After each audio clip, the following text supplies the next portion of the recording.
Hi friends, welcome back to my channel. ನಾನು ನಿಮ್ಮ ಸುಮಾ. ಇವತ್ತು ಸ್ವಲ್ಪ ವೀಡಿಯೋ ಲೇಟಾಗಿ ಬರ್ತಾಯಿದೆ, ಕ್ಷಮೆ ಇರಲಿ ಫ್ರೆಂಡ್ಸ್. ಯಾಕೆ ಅಂತಂದರೆ ನಾನು ಸ್ವಲ್ಪ ಬ್ಯುಸಿಯಾಗಿದ್ದೆ ಇವತ್ತು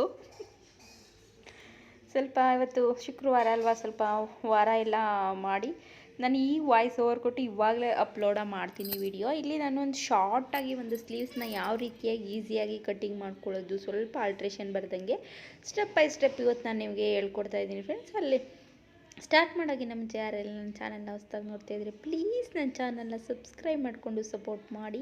ವಿಡಿಯೋ ಇಷ್ಟ ಆದರೆ ಲೈಕ್ ಮಾಡೋದು ಮಾತ್ರ ಬರಿಬೇಡಿ.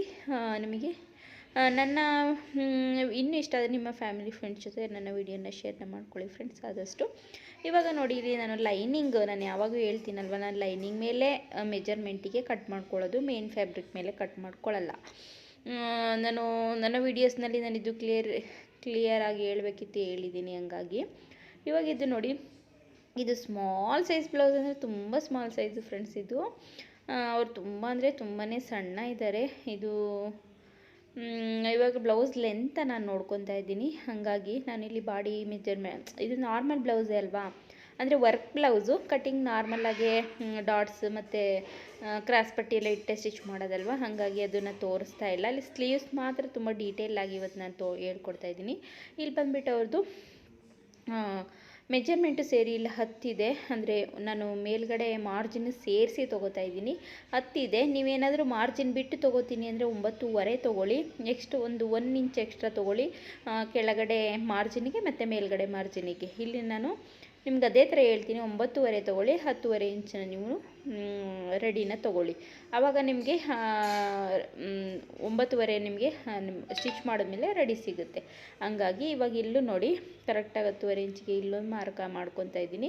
3 ಇಂಚನ್ನ ಡೌನ್ ಮಾಡ್ತೀನಿ ಫ್ರೆಂಡ್ಸ್. ನಾನಿಲ್ಲಿ 3 ಇಂಚಿಗೆ ಡೌನ್ನ ಮಾಡ್ಕೊಳ್ಳಿ, ನಿಮಗೆ ಪರ್ಫೆಕ್ಟಾಗಿ ಬರುತ್ತೆ. ನೀವು ಎಷ್ಟೇ ಉದ್ದ ಬ್ಲೌಸ್ ಹೊಲಿದ್ರೂ ನೀವು 3 ಇಂಚನ್ನ ಡೌನ್ ತೊಗೊಂಡ್ರೆ ನಿಮಗೆ ಪರ್ಫೆಕ್ಟಾಗಿ ಬರುತ್ತೆ. ನಿಮಗೆ ಏನಾದರೂ ಕನ್ಫ್ಯೂಸ್ ಅನ್ನೋದಿದ್ದರೆ ಖಂಡಿತವಾಗಲೂ ನೀವು ಇಲ್ಲಿ ಈ ಥರ ಮೆಜರ್ ಮಾಡಿ ನೋಡ್ಕೊಬೋದು. ಆವಾಗ ಅಲ್ಲಿಗೂ ಕೂಡ ಕ್ಯಾಲ್ಕುಲೇಟ್ ಅಲ್ಲಿಗೆ ಬರುತ್ತೆ. ಹಾಗಾಗಿ ನಾನು ಮೆಜರ್ ಮಾಡಿ ನಾನು ನಿಮಗೆ ತೋರಿಸ್ದೆ. ಇವಾಗ ಕರೆಕ್ಟಾಗಿದೆ. ಇವಾಗ ಇಲ್ಲಿ ನೋಡಿ, ನಾನಿವಾಗ ನೆಕ್ಸ್ಟು ಇಲ್ಲಿ ಒಂದು ಲೈನ್ಗಳನ್ನ ಹಾಕ್ಕೋಬೇಕು ಫಸ್ಟಿಗೆ. ನೀವು ಕರೆಕ್ಟಾಗಿ ನೋಡಿ, ಈಗ ತೋರಿಸ್ತಾ ಇದ್ದೀನಲ್ವ, ನಾನು ಅಲ್ಲಿ ಅವರು ಮೆಜರ್ ಮಾಡಿದ್ದಕ್ಕೂ ಇಲ್ಲಿಗೂ ನಿಮಗೆ ಕರೆಕ್ಟಾಗಿ ಬಂದಿದೆ. ಇವಾಗ ಫಸ್ಟಿಗೆ ನೀವು ಈ ಥರ ಒಂದು ಲೈನ್ನ ಹಾಕ್ಕೊಂಬಿಡಿ, ನಿಮಗೆ ಕರೆಕ್ಟಾಗಿ ಆಗುತ್ತೆ. ಇದು ಬಂದುಬಿಟ್ಟು ನಿಮಗೆ ಸ್ಲೀವ್ಸ್ದು ಬೇಕಾದ್ರೆ ಇನ್ನೂ ಸ್ವಲ್ಪ ಉದ್ದನೇ ಹಾಕ್ಕೋಬೋದು. ನಾನು ಸಾಕು, ನನಗೆ ಬೇಕಾಗಿರೋಷ್ಟಕ್ಕೆ ನಾನು ಲೈನ್ನ ಹಾಕ್ಕೊಂಡಿದ್ದೀನಿ. ಇವಾಗ ನೀವು ಬಾಡಿ ಮೆಜರ್ಮೆಂಟ್ ನೋಡ್ಕೊಳ್ಳಿ, ಎಷ್ಟಿದೆ ಬಾಡಿ ಮೆಜರ್ಮೆಂಟ್ ಅನ್ನೋದನ್ನ ನೀವು ನೋಡ್ಕೋಬೇಕಾಗುತ್ತೆ. ನೀವು ಉಲ್ಟದಿಂದನಾರು ನೋಡ್ಕೋಬೋದು, ಸೀದದಿಂದನಾರು ನೋಡ್ಕೋಬೋದು. ನಾನು ಆಲ್ಮೋಸ್ಟ್ ಯಾವಾಗಲೂ ಉಲ್ಟದಲ್ಲಿಂದನೇ ನಮ್ದು ಏನು ಫಿಟ್ಟಿಂಗ್ ಸ್ಟಿಚ್ ಇರುತ್ತೆ ಅಲ್ಲಿವರೆಗೂ ನಾನು ತೊಗೋತೀನಿ. ಇವಾಗ ಕರೆಕ್ಟಾಗಿ ಅವ್ರದ್ದು 8.5 ಇಂಚಿಗೆ ಅವ್ರದ್ದು ಬಾಡಿ ಫಿಟ್ಟಿಂಗ್ ಇದೆ. ನಾನಿಲ್ಲಿ 1.5 ಇಂಚ್ ಎಕ್ಸ್ಟ್ರಾ ಅಂದರೆ 10 ಇಂಚ್ ಅವ್ರದ್ದು ನಾನು ತೊಗೋಬೇಕಾಗತ್ತೆ ಬಾಡಿ ಕಟ್ ಮಾಡುವಾಗ. ಇವಾಗ ನಾನು ಸ್ಲೀವ್ಸ್ ಮೇಲೆ ಫೋಕಸ್ ಮಾಡ್ತಾ ಇರೋದ್ರಿಂದ ಇವಾಗ ನೋಡಿ, ಕರೆಕ್ಟಾಗಿ ಇಲ್ಲಿ ನೀವು ಶೋಲ್ಡರ್ ಜಾಯಿನ್ ಮಾಡಿರೋ ಹತ್ರದಿಂದ ನಿಮ್ಮದು ಏನು ಬಾಡಿ ಫಿಟ್ಟಿಂಗ್ ಹಿಡ್ದಿದೆ ಅಲ್ಲಿವರೆಗೂ ನೀವು ಮೆಜರ ಮಾಡಿ ಕರೆಕ್ಟಾಗಿ ನೋಡಿ. 1 ಇಂಚ್ ಕಡಿಮೆ ತೊಗೊಳ್ಳಿ ಅಂತಾರೆ. ಇವಾಗ ನಂದು 8.5 ಬಂದಿತ್ತಲ್ಲ, ಇವಾಗ 7.5ಗೆ ನಾನು ತೊಗೊಳ್ಳಲ್ಲ, ನಾನು 7ಕ್ಕೆ ತೊಗೋತೀನಿ. ಯಾಕೆ ಗೊತ್ತಾ, ನೀವು ಇಲ್ಲಿ ನೋಡಿ, ಶೋಲ್ಡರ್ ಜಾಯಿಂಟಿಗೆ ಆ ಕಡೆ 1/2 ಇಂಚ್, ಈ ಕಡೆ 1/2 ಇಂಚ್, 1 ಇಂಚ್ ಹೋಗುತ್ತೆ. ಮತ್ತು ಫ್ರಂಟ್ ಡಾಟ್ಸ್ ಹಿಡಿತೀವಲ್ಲ ಫ್ರೆಂಡ್ಸ್, ಆರ್ಮೋಲ್ ಹತ್ರ ಒಂದು ಡಾಟ್ಸ್ ಹಿಡಿತೀವಲ್ವ, ಆ ಡಾಟ್ಸ್ಗೆ ನಿಮಗೆ 1/4 ಇಂಚು, ಅರ್ಧ ಇಂಚ್ ಹೋಗುತ್ತೆ. ಹಂಗಾಗಿ ನೀವು 1.5 ಇಂಚನ್ನ ಕಡಿಮೆ ಮಾಡಬೇಕಾಗುತ್ತೆ. ಹಂಗಾಗಿ ನಾನಿಲ್ಲಿ 7 ಇಂಚನ್ನ ತೊಗೋತಾ ಇದ್ದೀನಿ. 7 ಇಂಚು ನಮಗೆ ರೆಡಿ ಬರುತ್ತೆ. 1.5 ಇಂಚು ಎಕ್ಸ್ಟ್ರಾನ ತೊಗೋಬೇಕಾಗುತ್ತೆ. ಇವಾಗ ನೋಡಿ, ಇಲ್ಲಿ ನಿಮಗೆ 1.5 ಇಂಚಷ್ಟು ನೀವು ಫ್ಲಾಟಾಗಿ ತೊಗೊಳ್ಳಿ, ಆವಾಗ ನಿಮಗೆ ಕರೆಕ್ಟಾಗಿ ಬರುತ್ತೆ. ಇವಾಗ ನೋಡಿ, ಸ್ಲೀವ್ಸ ಮಾರ್ಕ್ ಹಾಕ್ತಾಯಿದ್ದೀನಿ. ಸ್ವಲ್ಪ ಇದು ಶಾರ್ಟ್ ಆಗಿರೋದ್ರಿಂದ ನಂಗೆ ಲಾಂಗ್ ಸ್ಲೀವ್ ಮಾರ್ಕ್ ಮಾಡಿ ಸ್ವಲ್ಪ ಹೈಟಾಗೆ ತೊಗೋತಾ ಇದ್ದೀನಿ. ಇವಾಗ ನೋಡಿ, ಕರೆಕ್ಟಾಗಿ ತೊಗೋತೀನಿ. ಇವಾಗ ನೋಡಿ ಈ ಥರ ಸ್ಲೀವ್ಸ್ನ ಮಾರ್ಕ್ ಮಾಡ್ಕೋಬೇಕಾಗುತ್ತೆ. ಇವಾಗ ಗೊತ್ತಾಗ್ತಾ ಇದೆ ಅನಿಸುತ್ತೆ ನಿಮಗೆ ಫ್ರೆಂಡ್ಸ್, ಈ ಥರ ನೀವು ಮಾರ್ಕ್ ಮಾಡ್ಕೋಬೇಕಾಗುತ್ತೆ.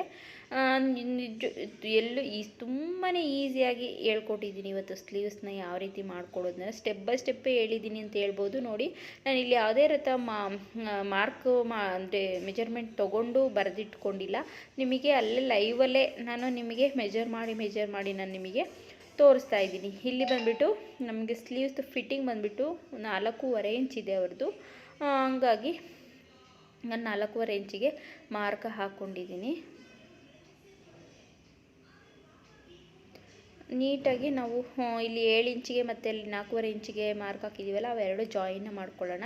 ಈಗ ನಮಗೆ 1.5 ಇಂಚ್ ಎಕ್ಸ್ಟ್ರಾ ನಿಮಗೆ ಕನ್ಫ್ಯೂಸ್ ಆದರೆ ನೀವು ಈ ಥರ ಮಾರ್ಕ್ ಮಾಡ್ಕೊಳ್ಳಿ, ಅಲ್ಲೊಂದು ಮಾರ್ಕ್ ಮಾಡ್ಕೊಳ್ಳಿ ಮತ್ತು ಅಲ್ಲಿ ಫಿಟ್ಟಿಂಗ್ ಹತ್ರನೂ ಕೂಡ ಒಂದು ಮಾರ್ಕ್ ಹಾಕ್ಕೋಬೋದು. ಇಲ್ಲಾಂದರೆ ಈ ಮಾರ್ಕ್ನ ನೀವು ಗ್ಯಾಪ್ ನೋಡಿಕೊಂಡು ಮಾರ್ಕ್ ಬೇಕಾದರೆ ಮಾಡ್ಕೋಬೋದು. ನೋಡಿ ಇವಾಗ ನಾನು ಹಾಕ್ಕೊಂಡಲ್ಲ, ಈ ಥರ ಮಾರ್ಕ್ ಮಾಡ್ಕೋಬೋದು. ಈಗ ಫ್ರಂಟ್ ಶೇಪ್ನ ತೊಗೋತೀನಿ. ನೋಡಿ ಫ್ರಂಟ್ ಶೇಪು ಈಗ ನಾವು ಆರ್ಮೋಲಲ್ಲಿ ಫ್ರಂಟ್ ಶೇಪ್ 1/2 ಇಂಚಿಗೆ ಗ್ಯಾಪಿಗೆ ತೊಗೊಂಡಿರ್ತೀವಲ್ವ, ಇದನ್ನು ಕೂಡ ಅಷ್ಟೇ 1/2 ಇಂಚ್ ಗ್ಯಾಪಿಗೆ ನೀವು ಈ ಥರ ಮಾರ್ಕ್ ತೊಗೋಬೇಕಾಗುತ್ತೆ. ಮಾಡ್ಕೊಂಡು ಇವಾಗ ಎಷ್ಟು ನಾವು ಏನು ಮಾರ್ಕ್ ಮಾಡ್ಕೊಂಡಿದ್ದೀವಿ ಆ ಮಾರ್ಕಿಗೆ ಕರೆಕ್ಟಾಗಿ ಕಟ್ಟಿಂಗ್ನ ಮಾಡಿಕೊಂಡ್ರೆ ನಿಮಗೆ ಸ್ಲೀವ್ಸ್ ಅನ್ನೋದು ಫುಲ್ ರೆಡಿ ಆಗುತ್ತೆ. ಮತ್ತು ಫ್ರಂಟ್ ಶೇಪ್ ಕೂಡ ತೊಗೋಬೇಕಾಗುತ್ತೆ. ನೋಡಿ ಈ ಥರ ನೀವು ಆದಷ್ಟು ನೀಟಾಗಿ ನಾವು ಏನು ಮಾರ್ಕ್ ಮಾಡಿರ್ತೀವಿ ಆ ಮಾರ್ಕ್ ಮೇಲೆ ನೀವು ಕಟ್ಟಿಂಗ್ನ ಮಾಡ್ಕೊಳ್ಳಿ.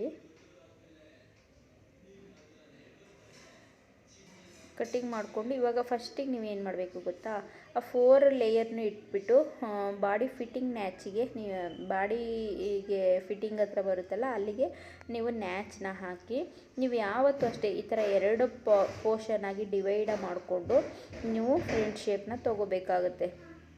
ಇವಾಗ ನೋಡಿ ಇವಾಗ ನಾನು ಡಿವೈಡ್ ಮಾಡ್ತಾಯಿದ್ದೀನಲ್ವ, ಈ ಥರ ಡಿವೈಡ್ ಮಾಡಿಕೊಂಡು ಫ್ರಂಟ್ ಶೇಪ್ನ ತೊಗೊಳ್ಳಿ, ಆವಾಗ ನಿಮಗೆ ಪರ್ಫೆಕ್ಟಾಗಿ ಬರುತ್ತೆ ಅಂತ ಹೇಳ್ಬೋದು.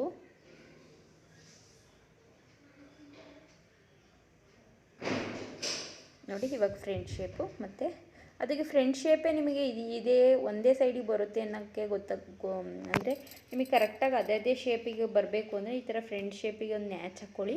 ನಿಮಗೆ ಸ್ಟಿಚಿಂಗ್ ಮಾಡುವಾಗ ಅಥವಾ ಸ್ಲೀವ್ಸ ಅಟ್ಯಾಚ್ ಮಾಡುವಾಗ ನಿಮಗೆ ಕರೆಕ್ಟಾಗಿ ಗೊತ್ತಾಗುತ್ತೆ ಫ್ರಂಟ್ ಇದೇ ಸೈಡ್ ಬಂದಿದೆಯಾ ಅಂತ ಕೂಡ ನೀವು ಈಸಿಯಾಗಿ ನೋಡ್ಕೋಬೋದು. ಇವಾಗ ಫುಲ್ ನೋಡ್ರಲ್ಲ ಎಷ್ಟು ಈಸಿಯಾಗಿ ಸ್ಲೀವ್ಸ್ನ ಕಟ್ಟಿಂಗ್ನ ನಾನು ಹೇಳ್ಕೊಟ್ಟಿದ್ದೀನಿ. ಈ ಥರ ನೀವು ಸ್ಲೀವ್ಸ್ ಕಟ್ಟಿಂಗ್ ಆಯಿತು. ಇದು ಎಲ್ಬೋ ಸ್ಲೀವ್ಸು, ಹಂಗಾಗಿ ನಾನು ನಿಮಗೆ ತೋರಿಸಿದ್ದೀನಿ.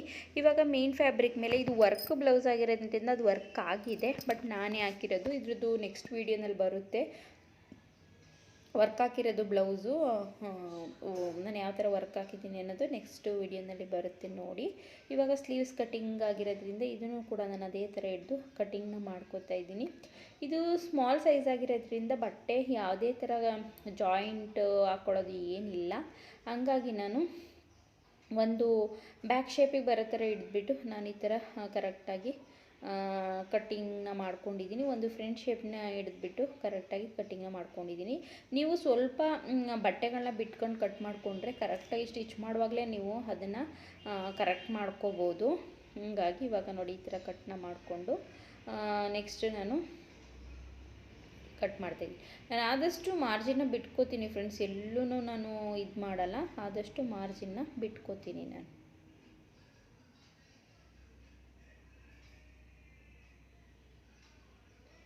ಆದಷ್ಟು ಈ ಥರ ಬಿಟ್ಕೊಂಡು ನಾನು ಕಟ್ಟಿಂಗ್ನ ಮಾಡ್ಕೋತೀನಿ. ಆವಾಗ ಸ್ವಲ್ಪ ಉಲ್ಟಾ ಆದ್ರೂ ಕೂಡ ನಾವು ಕರೆಕ್ಟಾಗಿ ನಾವು ಸ್ಟಿಚ್ನ ಮಾಡ್ಕೋಬೋದು.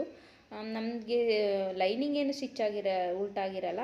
ಲೈನಿಂಗ್ನೇ ಒಂದೊಂದ್ಸಲ ಫ್ರಂಟ್ ಪಾರ್ಟಿಗೆ 2 ಸ್ಟಿಚ್ ಮಾಡ್ಕೊಂಡಿರ್ತೀವಿ, ಆ ಥರ ಮಾಡ್ಕೋಬಾರ್ದು ಅಂತಲೇ ನಾನು ನ್ಯಾಚ್ನ ಹಾಕ್ಕೊಂಡಿರೋದು.